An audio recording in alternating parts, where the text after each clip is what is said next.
Hello again, everybody. Same day, October 24th. My husband's out camping, so I feel inspired to get some recordings done. So if you see me in the same shirt and clothes as over the course of 3 or 4 weeks, it's because I'm doing it all in one day. Anyhow, again, I keep forgetting to introduce myself. I'm Diana, if you knew. Um, This is my journey to healing SRA, satanic ritual abuse. And I thought I would get into journals today. I want to check something real quick to see if I have some sketches to go with the journal entries. So give me just 1 second. Sketches.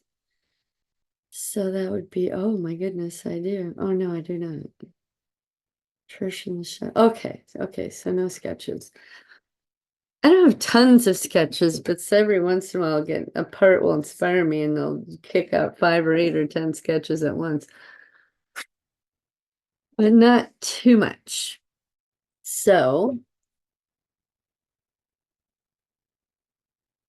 let me just get into it here. Actually,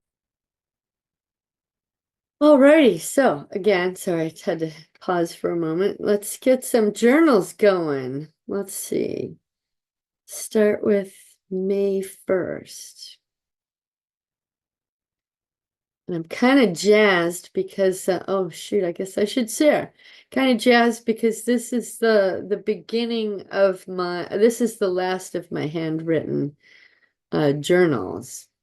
Not and I'm not saying to stop with your handwritten journals. I'm just saying for me, I'm glad because I it's all in the computer now, and I don't have to flip back and forth while I'm doing this with my handwritten stuff. It's just all in one place. So that's what I'm jazzed about. Anyway, do that, get the lighting right. So Dixie. Now, Dixie is my dog, my current dog that's alive right here now, laying next to me sleeping because she had a big fat lunch. And but I have what Carrie Alahe calls an introject, which is a part that has taken on the qualities and personality of a real life human. Except for me, I've discovered that also my pets throughout my life, I have interjects of as well. So Dixie is one. It says, all day for 2 days, I've had no memories or even talk from many of my parts. It was peaceful. I thought something was giving me a break. Perhaps that was all of it, just the details now. Well, this afternoon, Dixie began stumbling around and had some mild tremors just out of nowhere. I kept thinking she was having a stroke or something. I got really scared. It was very serious. Excuse me. I picked her up and put her down 3 times. I began to cry. Do I take her to the hospital? Will Chris be mad at me? As I held her and I was crying, I guess I asked God out loud, fix her, please, God, fix her. She still stumbled and shook. In my arms again, oh, please, Jesus, please fix her. She is my joy. Then suddenly she was okay, but I was still crying. For a few hours after that, I had pressure and mild pain across the back of my skull near the neck, plus some sinus pressure. I felt tired. About 8:30, I went in and sat with Chris. He was watching the protest at UCLA for the Palestinians. He's also on his sixth day of drinking. I sat there trying to and actually engaging. He, of course, was angry. I kept telling him I didn't feel well and that this is a lot of energy that I don't have. He brought it down and then back up and then down because he's whipped up over this UCLA thing, back and forth for about an hour. Through all of it, I had flashes of memory. I was being drowned, held underwater by a man. So as I'm sitting with my husband watching this, he's having some beers, and his energy levels are going up and down, and I, in my mind's eye, am remembering being drowned, and I'm like, I didn't know what to do. I was like, I just sat there, and I'm like, I felt like I was drowning from him and all his energy while I'm drowning in my own mind, and all of this was triggered by my dog 4 hours earlier who was having tremors. So Karen is a new part, and I later filled in her name. I said a hand was on the top of my head, and I was using my hands to try to move his hands off. I couldn't. It was Dad. He was drunk. We were at the lake for a family outing. Mom is shouting at Dad from shore. She walks out. I can hear her voice getting louder. Dad is getting louder. He lets me up and back down a few times. He's arguing with Mom in the water. Won't let me go. She is reaching for me but can't reach. Dad has a beer in the water with one hand and me under the water with the other and is pushing Mom off. I come up gasping and coughing. He lets me go. Mom brings me back to shore. She is yelling at Dad. Dad is telling her she is overreacting. It was just playing around. On the shore, Dad approaches me and I'm freaked out, backing off, crying. He's drunk and says, "It wasn't that bad." Marianne and Mom are arguing with him. He could have killed me. He's so drunk. Dad says they are full of shit. He turns to approach me and I recoil again. He gets mad, tells me to come to him. Mom and Marianne are pulling him away from me. Then all of a sudden he does a roundhouse kick into my gut and I fall backwards. I lose my air. My head slams on the sand. My head is spinning. Marianne gets Bob off his ass to help. Now, Marianne and Bob are neighbors that went to the lake with us, Lake Michigan. He pulls Dad away while Mom and Marianne help me up. I'm dizzy. Angie, Mary, Kevin, and Nan are all staring and frozen. Now, Kevin and Nan are the children of Marianne and Bob. Angie and Mary are my two sisters. Mom cradles me. I'm stumbling around and shaking. I couldn't walk straight. My sinuses were running. I had a headache, probably a concussion. Mom and Marianne drove all of us home and left Bob with Dad at the lake. We were all squished in the car. No one talked except Mary. Ann was livid. Mom had to do something. Mom got defensive. What could she do? He's a drunk. He won't stop drinking. Blathers on all the time. So now here's a new part. We got home and Mom changed me and put me to bed. She brought me some soup with crackers. I vomited them up shortly after. Mom and Marianne talked for a long time. Bob wasn't supposed to bring Dad home until Dad sobered up. When Dad did get home, he was belligerent and Mom and Dad argued for hours. Mom tried to keep him out of my room, but he pushed past her. I began crying instantly. My rib cage was very sore. Plus, my sinuses messed up from almost drowning. That was the day Dad karate kicked me. I never recalled anything before or after that until now. I've always remembered the fall from the kick, but nothing else. Everyone always called it the day Dad karate kicked you at the lake. Remember when Dad did? Yeah. He wanted me to give him a blowjob and thought if we were in the water, no one could see. He kept trying to get me to suck him, but I couldn't because I was drowning. He was too drunk to connect the two things, just fixated on a blowjob, probably excited to do it right in front of the whole world, but hidden. And then I put stupid sick effer. Got to beat up the torso for that. That part name is karate kick. So Shiloh is my part that used to be called sick. She embodies my sicknesses. Since my glands and sinuses and back of skull are all pressure. So in that moment, as I'm dictating this, Shiloh's telling me, look, I don't feel good. And I'm saying to the parts, karate, you did not do anything wrong. You had to fight to survive or you would be dead. He was a bad man doing bad things. You are innocent. You did nothing wrong. Can I hold you and caress your hair? And she says, yes, that's better. I said, I love you, strong girl. You are a fighter. Thank you for keeping us alive. Thank you for your strength. And then in the real world, I started crying because this part is crying. I said, you did nothing wrong and everything right. Thank you. You are awesome. I'm so sorry you had to go through that. It will never happen again. He says, yeah, but that Chris guy drinks all the time. He gets loud too. I get scared. I get mad. Why won't he stop? And I said, I hate to say this, and I want to get into my relationship with my husband, but it applies to the parts. I hate to say this, but it's the truth. Only he can figure that out. I try to help him all the time, but please believe me, he will never hurt you. I won't allow it. I will fiercely protect you and all the others. So tomorrow in the morning, I will confront him about it again. I agree he must stop. The part is talking. I could barely remember all through all his ranting about that stupid TV thing. And I said, I know, but thank you for showing me anyway. I thank you to the others did not push at him and make a fight. He was loud a couple of times, but we all got him to calm down peacefully. Thank you all. Whoever did that, I love and thank you individually. It says, and this is a part. Wolf here, he's really just a dog to control, have to stay calm. I said, well, thank you. Things are peaceful to write this. So very helpful. Hugs to you. Out of the cages, too. Trip and Blue, and I'm talking to them now. So Trip and Blue, I appreciate you for not going off and blowing up. That could have gone badly. Trip says, well, better get on that torso tomorrow. You blew off today, even though we reminded you a few times. I said, I know, I'm sorry. I will work on it daily as much as I can. Blue says, well, I'm okay. I'm not real mad anymore. Thanks for blowing up that cave. Now I'm talking. I just sat on the toilet with some real terrible gas and diarrhea, remembering that we were at the lake because we did not go to Grandma and Grandpa's house that summer. I was about to turn 7. Mom refused to go back there. Now, that was after the Black Mass. My mother was raped 13 times. She just said, we are never going there again.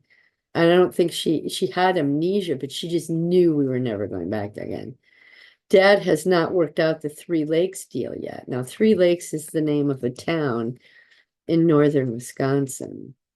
He was pissed off we were not being ritually abused. He wanted his dick sucked. My ribs don't hurt, but my lower abdomen does. I think that is where the kick landed. It threw into shock my GI tract. I feel it now. I think Mom assumed it was my ribs. I didn't know how to say it was my GI tract. Threw my colon into my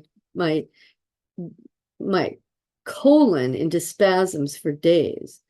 I said, thank you, karate. So I'm talking to him. I know my grammar and punctuation's not the best. This will pass. I'm so sad and sorry you had to live this.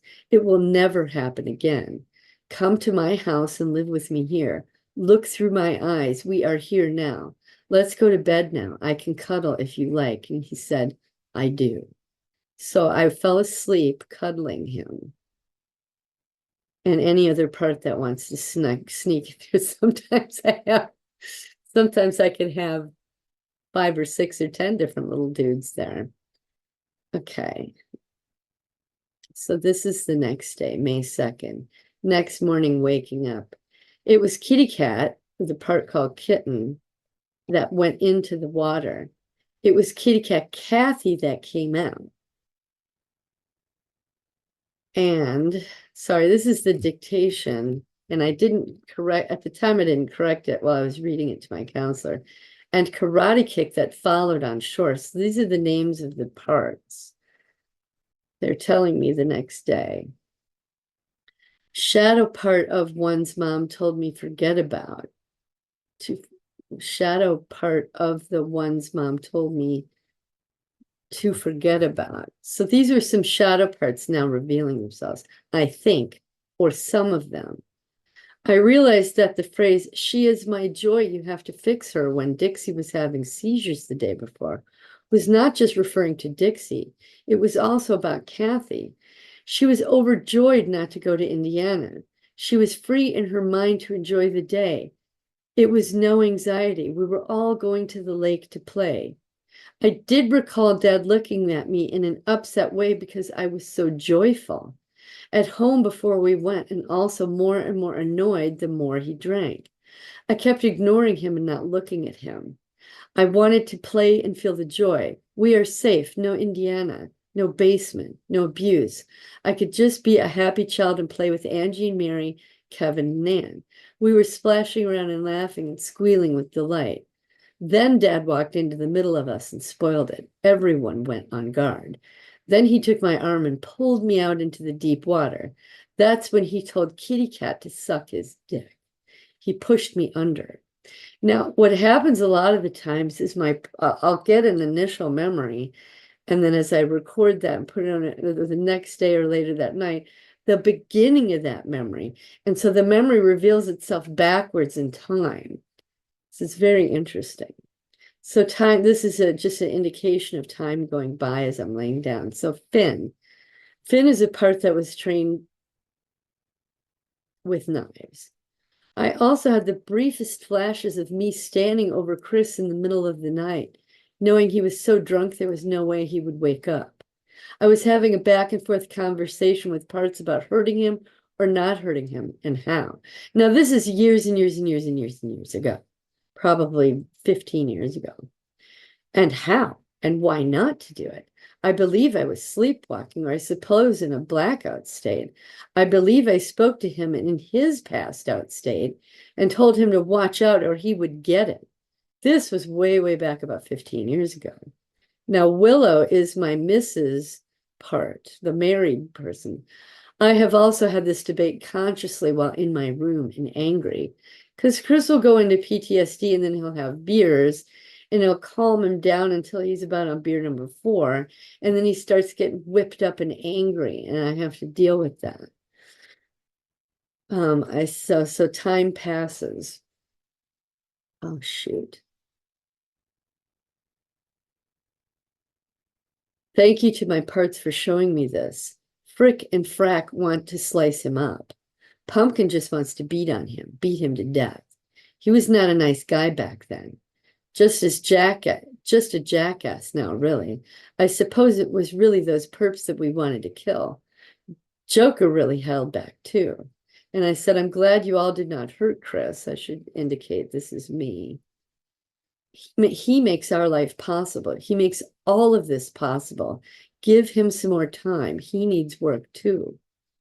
All the parts call on the killers when they are upset. The killers listen to Claire and Sarge. Sarge instructs them to go ahead. Claire shows them not to. Claire's the clairvoyant part of me, and Sarge is the military sergeant from the training camp. So Sarge is like, she keeps all the parts. She organizes when they have jobs or don't have jobs. She keeps all that in check. So Claire keeps Janet and Slick in shape. They're my athletes. So that Frick, Frack, Scar, Pumpkin, Little Killer, or Joker can do their work. Now, these are different parts that had to kill either animals or humans. And I don't mean to say these things flippantly or calmly, but I'm kind of used to them. Claire keeps Janet and Slick in shapes that Frick, Frack, Scar, Pumpkin, Little Killer, or Joker can do their work. Sarge gets her orders from the perps. Claire gets her orders from God and Diana. So I'm getting an insight into how God affects me and communicates to me through dreams, my dream part, Claire, the clairvoyant part of me. Now that part was also utilized by the perps in various ways that you'll learn about later. And I have my gut instinct. That is God talking to me.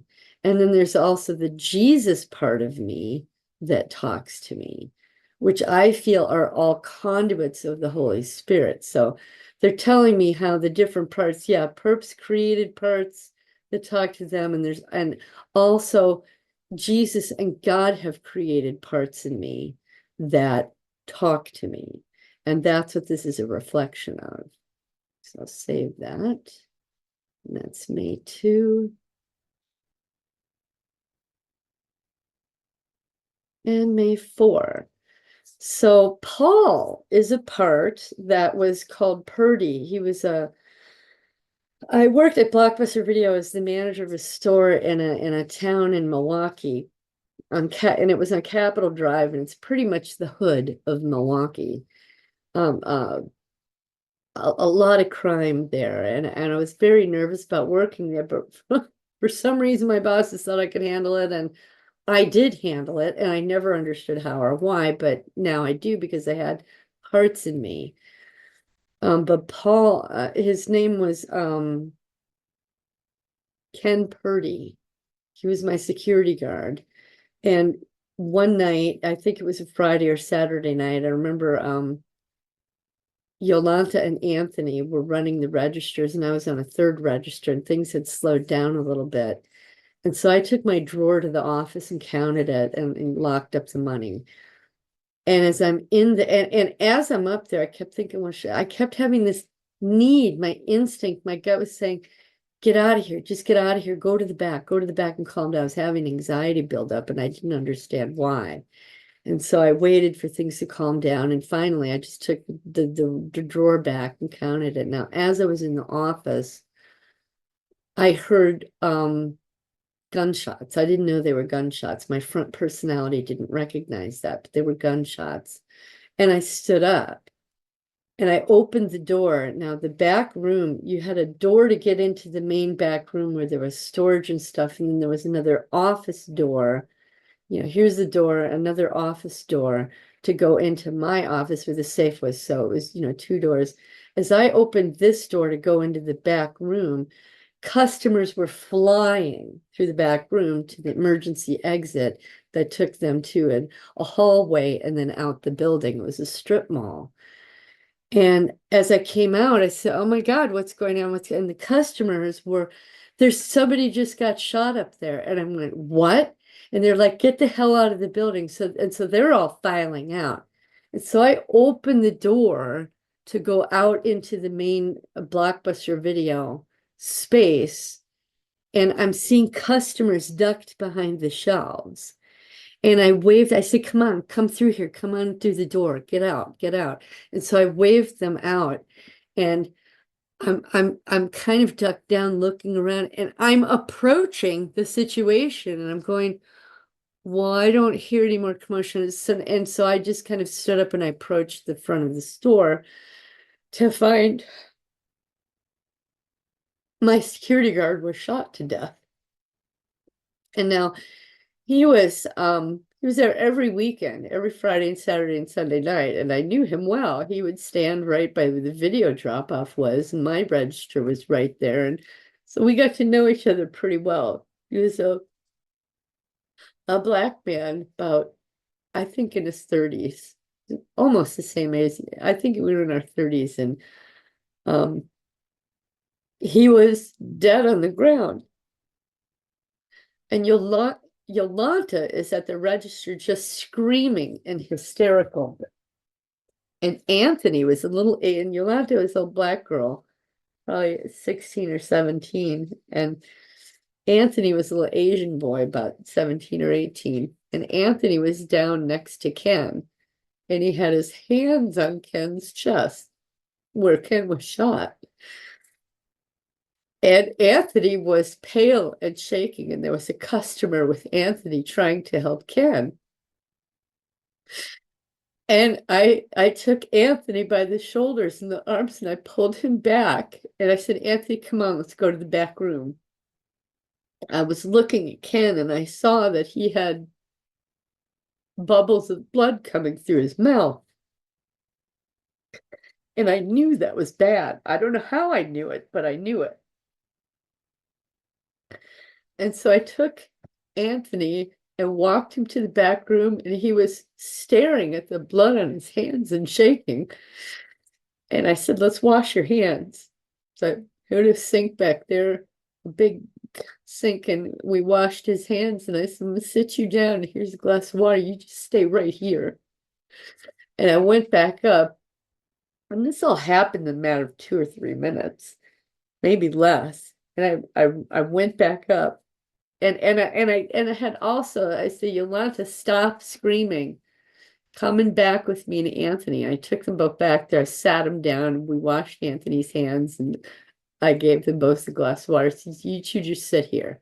Don't move. And I went back up and the customer had his hands on Ken's chest, trying to stop the bleeding. And I looked at him and I got down there and I said, this is bad. And the customer said, yeah. and another customer had called 911. And I watched Ken and I talked to him and I said, Ken, you go be with God now. It's okay. And he couldn't talk. Sorry. He kept blood and bubbles coming out of his mouth. I knew it was bad. I knew that that meant his lungs were full of holes. And he died right then. I held his hand while he died. Anyway, the police came and it was a whole to-do. And I could never remember the names of those two employees. I had told Jon, excuse me,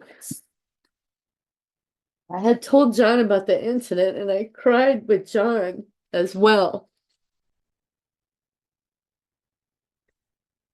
And it was funny because I told Jon said, well, it was a trauma. And I said, really? He goes, I said, I never thought of it as a trauma before. Anyway, it was. And so that was enlightening. Jon helped me understand that. But right here, Paul finally revealed, and that was my Jon and I's first session, which was April 1st. So a month later, the part, because now I understand what parts are and that there are parts and that was a trauma. And I realized, oh, that's a part. And that part has a name. And the man that died, his name was Ken Purdy. And so he changed his name to Paul. He said Yolanta and Anthony were the two coworkers Blockbuster Video because I was bothered. I wanted to remember the names of those two people. And so that's just what that simple little one-line entry is referring to. And so time passes that night.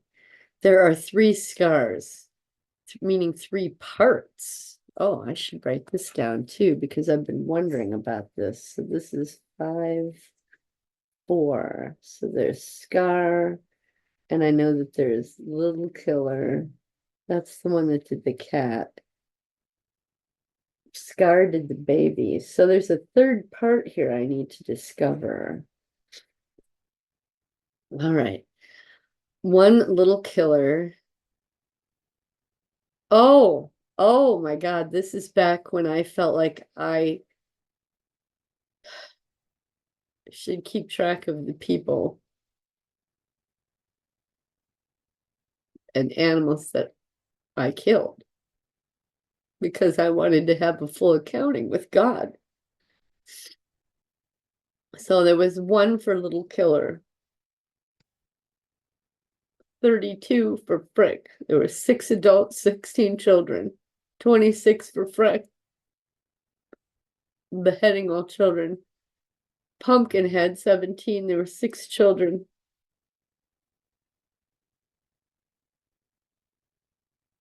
14 teens and 7 adults. 7 for Joker, 6 adults and 1 child. Wolf hunted and caught many of these children. That's 85 total victims.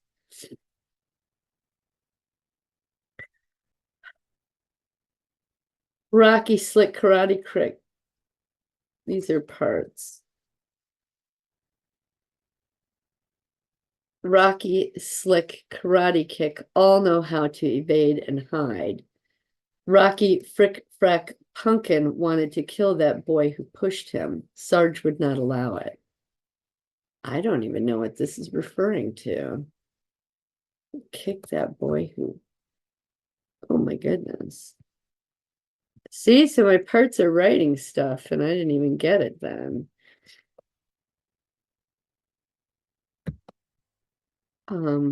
Sarge would not allow it. Trish splits it all off and hides it.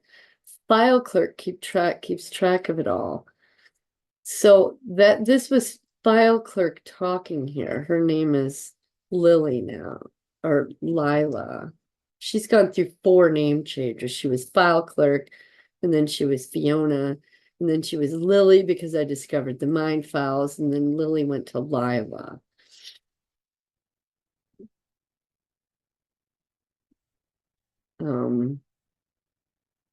So Andy fuels Kitten and Sailor. So Andy is the part that's given amphetamines and gets whipped up with energy so that I can have sexual energy for all through the night. You know, a 6, 7, 8 well, anyway, from 4 till 10 years old, you know, how does a 4 or 10-year-old stay awake all night? Well, they pump them up with drugs. So Andy, the one that gets the drugs, fuels Kitten and Sailor. Anne, who is the one given downers so that she could gets to sleep afterwards. Shotgun brings in line Pins and Stretch and Leech. So this is my dad giving me weed so that he can torture. Pins and Stretch and Leech is a part up in Three Lakes, a place we'd go on vacation for, where he trafficked me and other SRA incidents happened. So they would get me high. Corky is the part that is the one trained to use the Bible to deceive, provides the religious reasons for it all. Blue, you know who Blue is. She's my first split who was baptized in blood. And Hot Dog is the one who stuffs himself with hot dogs and food to shove down his anger and rage. Trip was the one buried. Sadie's the one that cries a lot. Rebel is the part that split off of Booger, so he tries to anyway. So Blue, Hot Dog, Trip, Sadie, oh, they rebel inside. At this point, I had not discovered my rebel part. Otherwise, they are tortured. Then the tortured ones get pissed off at them. So I'm trying to understand communications and alliances and who gets along with who and who talks to who. Because my counselor started asking me that, asking the person who talks to who gets along. And that's where I started sketching on my parts map. Well, how does the communication happen? And the tortured said they are opposite on the wheel. Sarge gives or denies permission for any part. Owie taught Pins and Stretch how to cope. So Owie was first tortured by being pinched and poked and prodded at like 2 and 3 years old. Then by the time I got to 4 and 5, my dad's torturing me with pins and electrocution in the basement. So Owie taught Pins and Stretch how to cope. Scream and Nightmare know Anne and Shotgun very well because Anne gets downers, Shotgun gets weed. So these two parts go to sleep, and when they do, then they have they have nightmares and scream. So they talk to each other. Sarge guided Debbie and Purdy.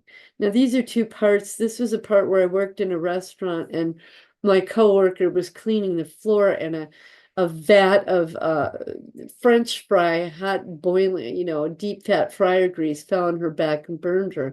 So I had an incident where I had to help her. So that's my first responder part. And then Purdy was the man I just told you about who was shot in my store. So again, I was a first responder.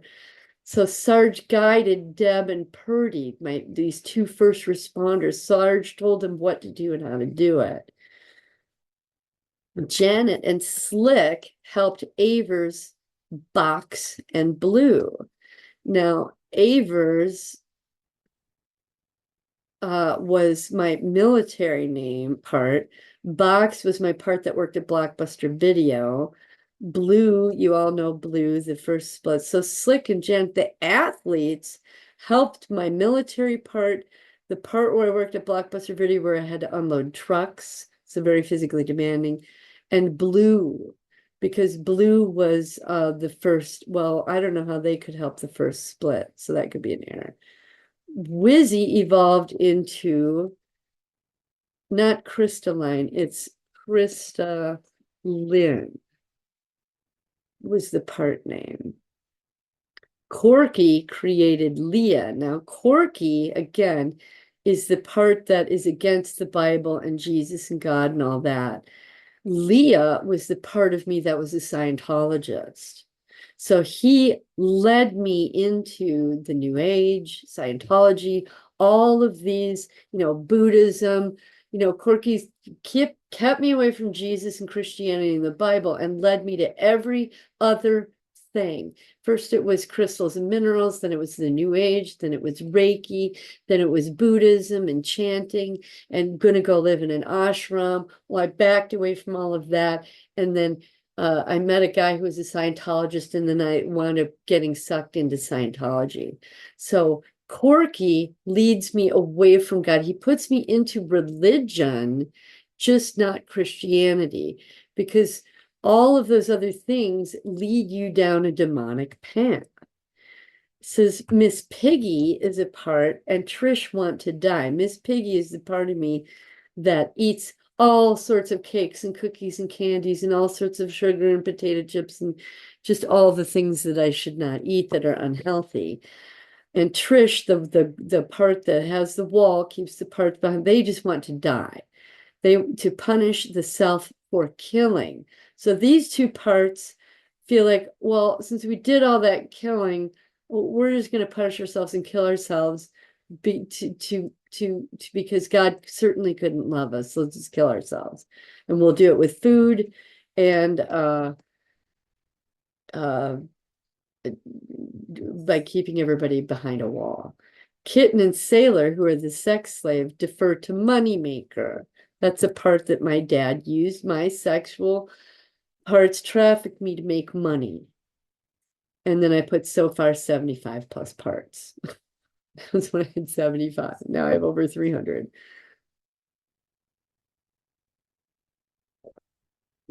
And even just looking at this, I know that Kitten probably has 5 or 10 splits off her. Sailor probably has 3 to 5 splits off her. Moneymaker has, well, the splits off of Moneymaker are all the parts that held the jobs. And so those all have parts. So now I get that. So we'll close that. And the last one for this show. So May 7th, I was just thanking all the parts for their cooperation and insight. It has been invaluable. I was also appealing to the 75 or so parts that were forced to kill through Frick, Frack, Pumpkin, and Joker.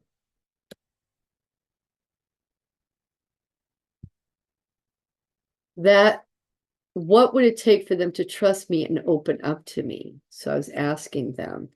They like the offer to not have to live in their time and place anymore. They like the idea of living with me here and now. But yes, where they live is full of Satanism, greed, money, power, death, blood, and ugliness. Now, not my neighborhood per se, but just the world, because I had transcribed for Alan Watt for so many years. I learned just how corrupt the world is. And I'm not saying that all the people, I think most of the people have good hearts, but a lot of them are swayed into selfishness and greed and, self-involvement and dog eat dog, because that's what's promoted on television and radio and songs and the whole deal. So a lot of the population is they're gone because they follow the mainstream media, they follow TV, they follow entertainment, they have no interest in learning or growing. They just hang out, drink, go to clubs, do sports things, whatever, all brain dead crap. So that's what I'm referring to here. And they said, I want you all here with me. You deserve peace and love. You deserve life and God. I invite you to come live with me here and now.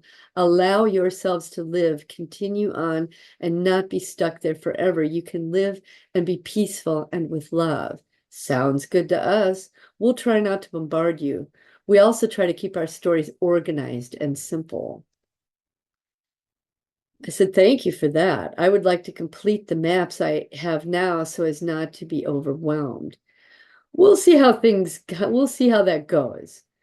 And I guess I'm still talking here. We'll see how that goes. When you get into the killer's stories, oh, this is them talking. I said, so they're saying thank you for that. See how you have to make different indicators of who's talking. Said I would like to complete the maps and not be overwhelmed. We'll see how that goes. When you get into the killer's stories, it's inevitable we will pop up. So be ready, or you can skip that time and come back to it when you are ready. I said, that sounds good. I'll do that. Thank you all. I look forward to meeting you all in due time. We will all be co-conscious eventually. I promise. No one will be missed. Thank you all. Oh, I'm saying that. So that's my journals for that day. So and I'm just realizing, going back reading this, you've got to make marks and stuff to indicate who's talking and what. And if you don't know it, then when you're rereading it, you realize, oh, that's Billy Bob or Jody, highlight their name and put it in front. So just some tips and tricks for when you're dictating and putting it in Word documents. And I apologize for not having these edited and correct, but it's just the way it goes. And so thanks for watching me edit my stuff.